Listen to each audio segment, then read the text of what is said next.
Dans cette vidéo, je vais vous montrer comment on crée une onde sonore à l'aide d'un haut-parleur. Ce petit haut-parleur, je l'ai démonté d'un jeu pour enfants. Dans chaque haut-parleur, il y a une partie qu'on appelle une membrane. Donc c'est la partie supérieure. Maintenant, je vais brancher cet haut-parleur. Vous avez entendu un son. Mais si vous observez, si vous regardez la membrane, votre œil ne peut rien remarquer. Ce que je vais ajouter, c'est un peu de sable coloré. Donc ce sable coloré, je vais le mettre sur la membrane. Et de nouveau, je vais brancher le haut-parleur.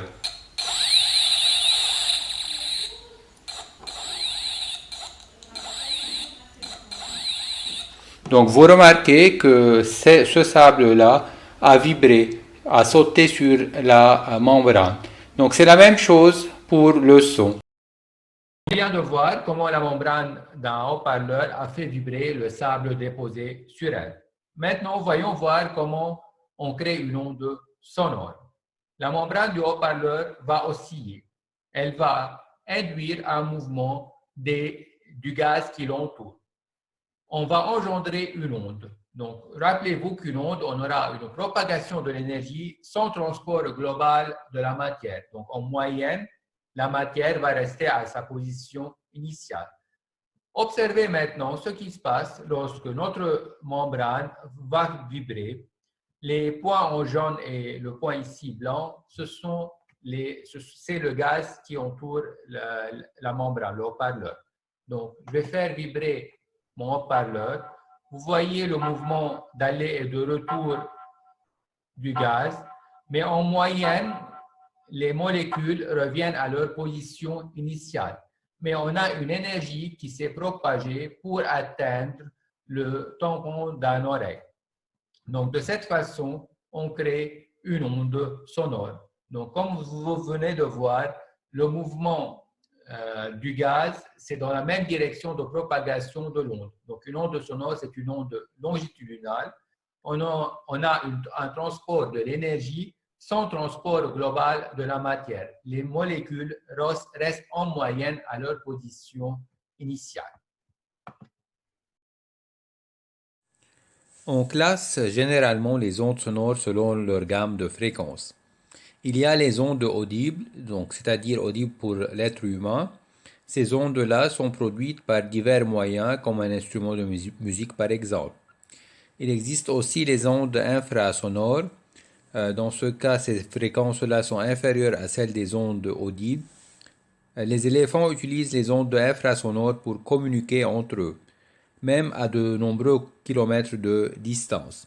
Il existe aussi les ondes ultrasonores qui ont une fréquence supérieure à celle des ondes audibles. Les chiens, par exemple, entendent aisément les sons ultrasonores. Comme gamme de fréquences, les ondes audibles sont comprises entre 20 Hz et 20 000 Hz. Les ultrasons sont au-delà de 20 000 Hz et les infrasons en dessous de 20 Hz. Passons maintenant aux variations de pression des ondes sonores. La figure ci-contre montre une représentation imagée du mouvement d'une impulsion sonore longitudinale unidimensionnelle qui se déplace dans un long tube rempli d'un gaz compressible. Donc, avant la compression, on avait une distribution uniforme du gaz. On a un piston à l'extrémité de ce tube de gaz. Donc, un piston est situé à l'extrémité gauche du tube, peut se déplacer rapidement vers la droite pour comprimer le gaz et créer une impulsion. Donc, comme je viens de dire, avant le mouvement du piston, le gaz est au repos et sa densité est identique partout. Donc, ici, on a une densité uniforme du gaz. Lorsque le piston se déplace vers la droite, le gaz devant celui-ci se comprime, comme on voit ici. Donc, on a une compression dans cette zone. Donc, dans cette région-là, la pression et la densité sont alors plus prononcées qu'elles ne l'étaient avant le mouvement du piston. Donc, dans cette région-là, on a une forte ou bien une densité et une pression supérieure au cas représenté ci-dessus.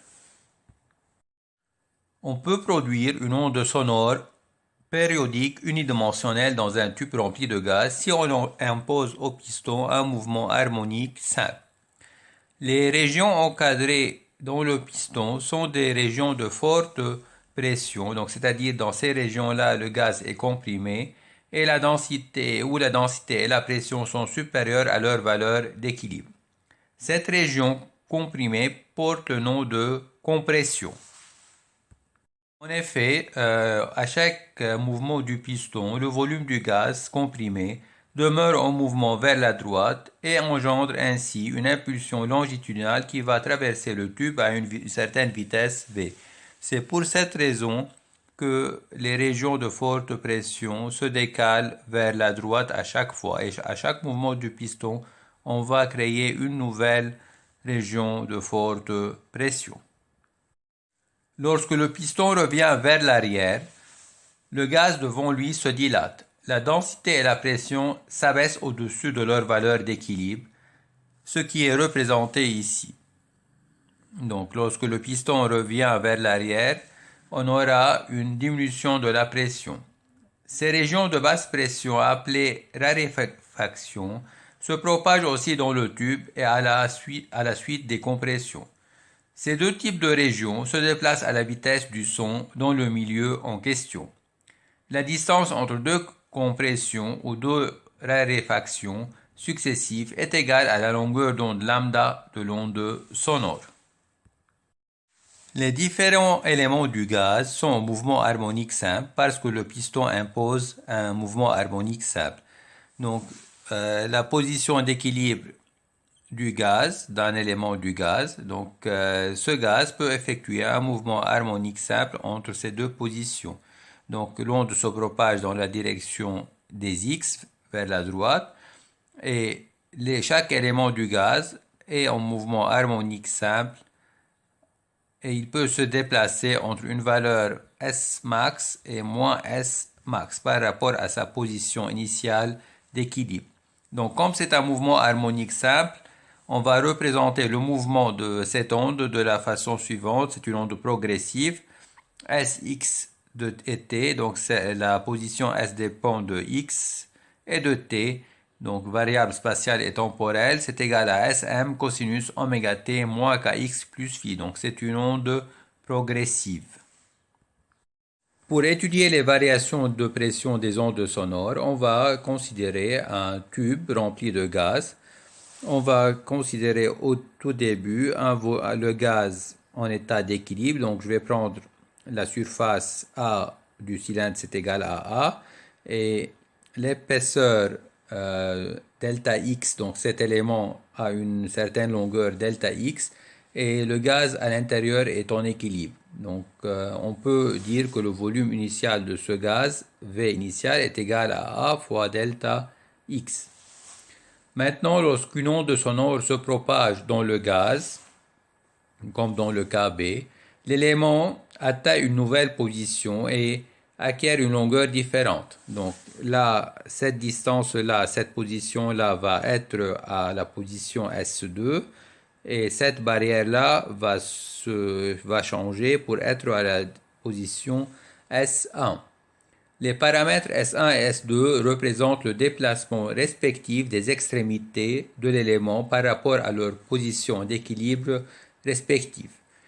Donc, on a le nouveau ou bien la variation du volume delta V, ça va être égal à A fois delta S, avec delta S est égal à S2 moins S1. Et on sait que la variation de pression dans le cas de compression isotherme, vous allez voir ces relations en thermodynamique. Delta P égale à moins B fois delta V divisé par V, où B est le module de compressibilité. Donc on sait que la variation de pression delta P égale à moins B fois delta V sur V.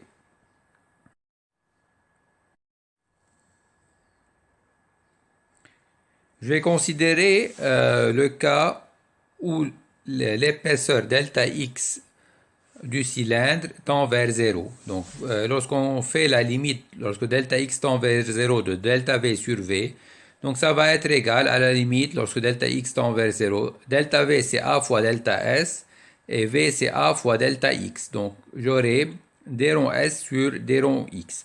Donc c'est la dérivée partielle de s par rapport à x. Et on sait que s c'est égal à a cosinus oméga t moins kx plus phi. Donc je vais considérer pour simplifier mes calculs que phi égale à 0.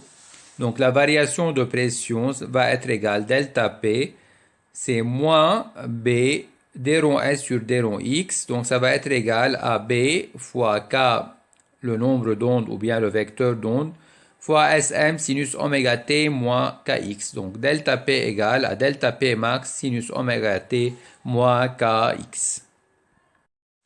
Une onde sonore est décrite soit en fonction de la pression, soit en fonction du déplacement. Une onde de pression est déphasée de 90 degrés par rapport à l'onde de déplacement. La variation de pression est maximale lorsque le déplacement par rapport à l'équilibre est nul. Donc comme vous voyez ici, donc lorsque vous êtes à S maximal, delta P est nul. Et lorsque vous êtes à S0, delta P est maximal. Parce que S c'est cosinus oméga t moins kx et P delta P c'est sinus oméga t moins kx. Donc il y a un déphasage de 90 degrés. C'est pour cette raison, lorsque vous êtes à la position maximale, la variation de pression est nulle.